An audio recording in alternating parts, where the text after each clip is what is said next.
السلام علیکم ورحمۃ اللہ وبرکاتہ۔ امید ہے آپ سبھی حضرات خیر و عافیت سے ہوں گے۔ معزز ناظرین، آج کی اس ویڈیو میں وضو کے متعلق ایک اہم مسئلہ آپ حضرات کے سامنے بیان کرنا ہے۔ مسئلہ کچھ اس طرح ہے کہ یہ جو ہمارے ہونٹ ہوتے ہیں، ان ہونٹوں کے دو حصے ہوتے ہیں۔ ایک حصہ تو اندر کا جسے اندرونی حصہ بولتے ہیں، اور ایک حصہ باہر کا ہوتا ہے۔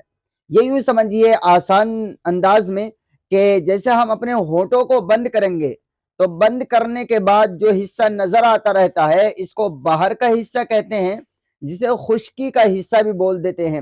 اور ایک حصہ ہوتا ہے وہ کہ ہونٹ بند کرنے کے بعد جو نظر نہ آئے، جسے تری والا حصہ بولتے ہیں۔ تو بعض لوگوں کو یہ غلط فہمی ہوتی ہے کہ وضو کے اندر جس طرح باہر کے حصے کا دھونا ضروری ہے ہونٹوں کے، اسی طرح اندر کے حصے کا، ہونٹ کا جو اندر کا حصہ ہے اس کو دھونا بھی ضروری ہے۔ حالانکہ یہ وہم بالکل غلط ہے، یہ مسئلہ غلط ہے۔